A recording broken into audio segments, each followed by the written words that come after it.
Sa makabagong era ng Philippine Boxing, maraming Pinoy fans ang nag-aabang kung sino nga ba ang susunod sa yapak ng ating nag-iisang 8th Division World Champion Manny Pacquiao.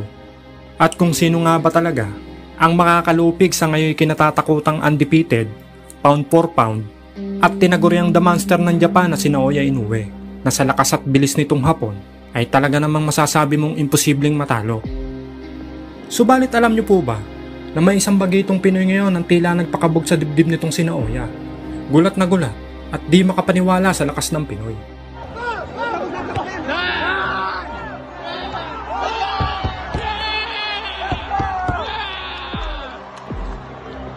Sa pagsisimula ng karera ng ating bida, sa taong 2019 ay 3 kapwa Pinoy ang kanyang nabiktima. Ito nga po ay sina Ariel Enriquez, Anthony Hulweba, at si Jeffrey Stella. At dahil nga po sa paglaganap noon ng nakamamatay na COVID, ay halos 3 taon nga pong nabakante itong si Herlan. May 5, 2022, matapos ang nagdaang dilubyo ng pandemya, ay muli nga pong napalaban ng ating bida. Dumayo patungong Thailand para sa isang 6-round schedule bantamweight match kontra sa Thai fighter na si Parin Luangpon. Sa laban ay makikita ang malabitiranong galawan ng ating kababayan. Sa first round ay tinatantya muna ng ating bida ang lakas ng Thai boxer. At pagkatapos ay pinagbabanatan niya na ito ng sunod-sunod na body shot, sabay kaliwat ka ng suntok sa ulo.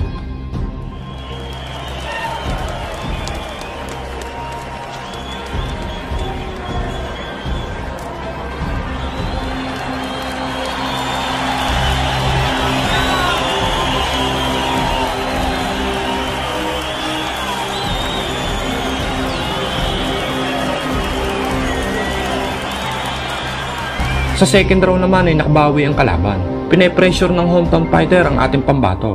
Pero dahil may likas na kunat ang ating bida, ay tila waipik lang naman ito kay Herlan at napabagsak pa nga niya itong Thai boxer.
At sa mga sumunod na round, makikita na hinahayaan na ng referee na sumalo ng maraming suntok ang kanyang kababayan. Kahit ito'y kitang-kita na hilo na.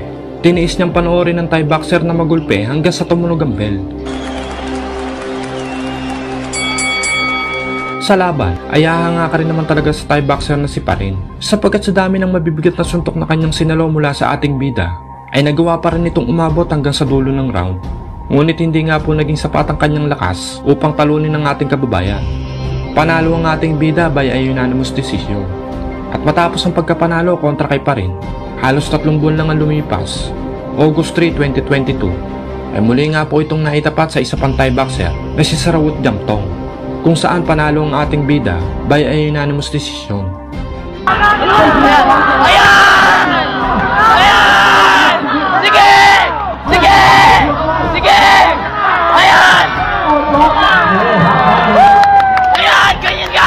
At matapos ang pagkapanalo niya kay Jamtong, halos 2 buwan lang ang pinalipas, October 1, 2022, ay muli nga pong dumayo ang ating bida sa Thailand para sigupain ang nooy kapwa niya undefeated na si Yutapong Tongdi. Sa labang iyon, ay dito nga nalasap ng ating bida ang kanyang unang pagkatalo.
Subalit dito ko rin naman talaga hanga sa ating Pinoy na bida, na bagamat natalo at napabagsak sa laban, ay hindi ito naging dahilan para panghinaan at mawalan ng gana sa pagboboxing. Bagkos ay tila lalo pa itong ginanahan dahil pagkatapos nga ng pagkatalo, taong 2023 ay nagkaroon ito ng 6 na laban. At take note, 6 na sunod-sunod na panalo na ang lahat ay tinapos niya via knockout.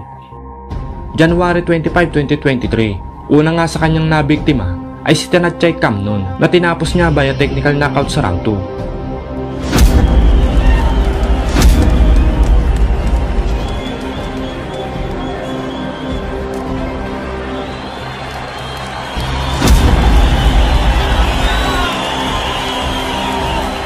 At wala pa nga pong isang buwan na lumilipas, February 22, 2023, ay naitapat naman ito sa isang former 2-time world title challenger na si Vichai Pulekau. Paglalabanan nila ang bakanting Asian Boxing Federation Bantamweight belt. Sa naging bakbakan, bagamat dehado pagdating sa experience ang ating bida, ay hindi naman ito basta-basta nagpadaig sa mas veteranong kalaban.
At bago nga matapos ang huling minuto ng round, ay namilipit ang sasakit at bumagsak itong si Pulekau sa pinakawalang body shot ng ating kababayan.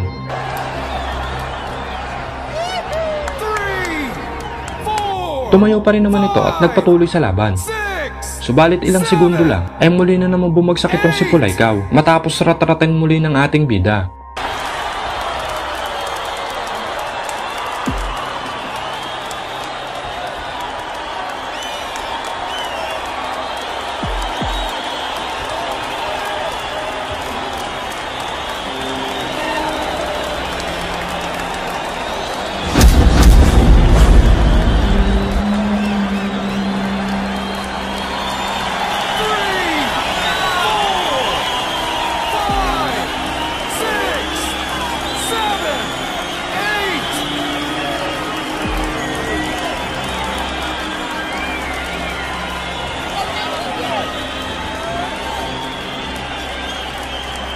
At pagpasok nga po ng third round, bagamat naka-score ng 2 knockdown sa previous round, ay nanatiling maingat ang ating bida. Bumibitaw man ng malalakas na suntok, sure ball at hindi bara-bara ang birada.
At bago nga po matapos ang huling minuto ng round 3, ay muli na naman bumagsak ang veteranong TIE Fighter matapos sunod-sunod na magbitaw ng 1-2 punch combination ang ating bida.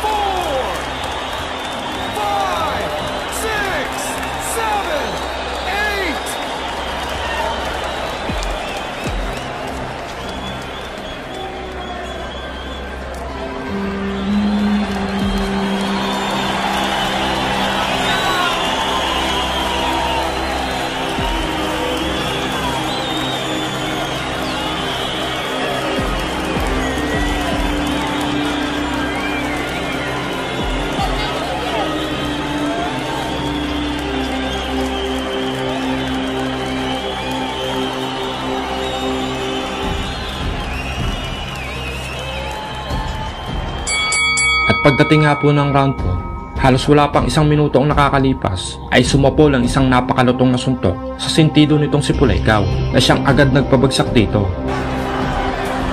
At sa lakas nga po ng tamang sumapol, ay itinigil na nga po ng third man in the ring ang laban.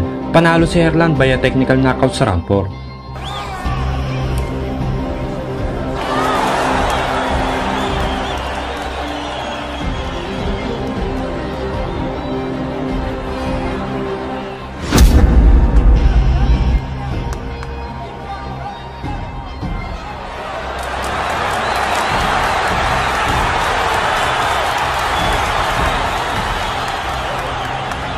At pagkatapos niyang puksain itong si Puleykaw, isang buwan lang ang lumipas, March 30, 2023, isinunod naman ito si Pisano Chim Somtom, isa ring Thai boxer na tinapos rin via technical knockout sa round 3.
March 25, 2023 ay isa pang brutal knockout sa first round ng naging panalo ng ating bida mula kay Jack Pansangtong.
August 26, 2023 ay tumungo naman ang ating bida sa Dubai.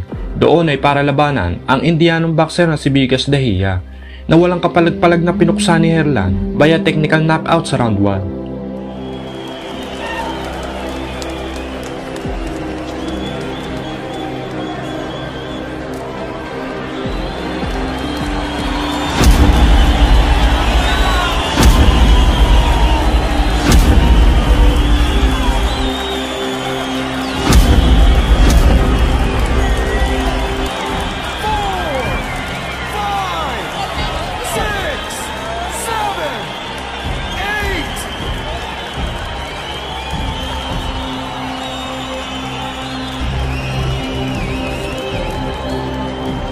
At ang pinakapanghuli sa kanyang biktima, September 28, 2023, muli ay isang Thai boxer na si Comrades Nantapets na tinapos niya via brutal knockout sa round 1.